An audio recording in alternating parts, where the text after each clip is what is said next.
All right, we are in our day one phase now. Typically when a patient sits down, I like to just first open up the table and just go, hey, how did you find our clinic? ¿Cómo encontraste nuestra clínica? All right, and remember, most of the time you're gonna have a translator with you. You're gonna have somebody that's in the room that speaks English and Spanish. Typically it's their friend or their cousin or even sometimes their children will translate for them. I don't use a translator, but when I first started, oh man, I was constantly grabbing stuff like, hey, I need a translator, I need help. Or luckily, if the patient spoke a little bit of English, I was okay. Or if they brought somebody in that spoke Spanish and English, it wasn't that bad. But if it was a solely Spanish speaker, I definitely needed a translator. So know that you can always rely on the translator, but it's like their safety net, right? It's a total safety net.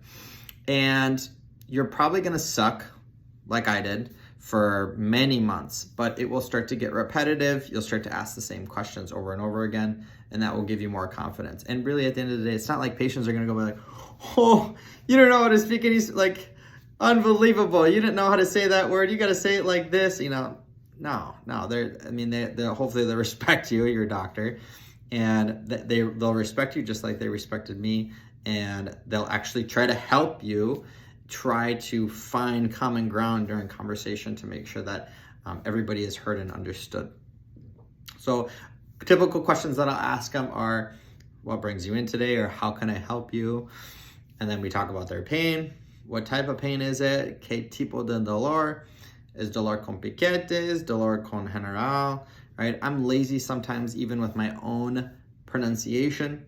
I could say dolor con piquetes or dolor en general. Dolor pulsando, quemando, right? I might go like that, or I might just say dolor en general, dolor con piquetes, right? You don't necessarily need to have a perfect accent. In fact, I encourage you to explore that, because there are times where I'm really focused on the pronunciation, but other times totally lazy with it because it's not necessary in terms of making sure they're able to understand me. That's just my personal thing. But if you were to talk to a Spanish professor, if you were to talk to my own Spanish professor, she'd be like, no, you have to say everything just like it's supposed to be said. And you can't not roll your R's, you know? So don't worry about all that stuff. As long as you're trying and you're saying the words semi-correctly, they're gonna understand you. Next, after their pain is found, I'll ask them, hey, what type of activities of daily living are affected due to this pain, or ¿por qué te gustaría arreglar la causa del problema? Or ¿por qué te gustaría arreglar este dolor? ¿Cómo está afectando tu vida? How is it affecting your life? I'll say the same question in different ways, but I'll write down a couple ways that work for me, and then you can kind of pick and choose. But really, they'll kind of figure out like what you're asking, because they're coming to you, like you're the prize. They're trying to get some sort of result in their life, and they're not just here just to visit. Typically, most people, that's how it is. Once in a blue moon, yeah, they understand that chiropractic is great for maintenance, but most people are coming in because their life has been affected in some way. After we figure out the pain and everything, where it's coming from, it's affected by, we'll walk them through the protocols. Say stuff like, hey, my job is to find out what the cause of the problem is. If it's low back, I'll kind of walk them through a little chart that say like, hey, like this is the low back. We're gonna check both hips. We're gonna check your sacrum. I wanna check all the ligaments and the tendons. I literally say that. Ligamentos, tendones, para ver cuál es la causa del problema. I say that in Spanish, guys, okay? Because many times patients will come to me and tell me, doctor, I swear there's something wrong with this tendon. Literally, they say, my tendon is crooked or my tendon is in pain, right? Barbara doesn't talk like that. You know, Bob doesn't say stuff like that, but Pedro will, or Maria will.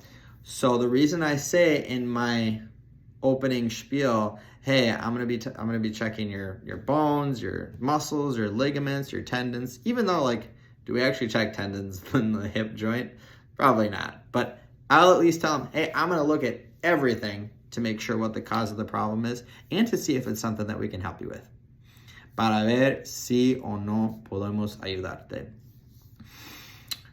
After that, I'll kind of walk them through, hey, estamos haciendo la historia, examen. También vamos a tomar radiografías para ver todo está bien con los huesos y para chequear la condición de tu espalda. Piece of cake. The x-rays are included. Our price is $29 if they find us on Google. It's $100 if they walk in.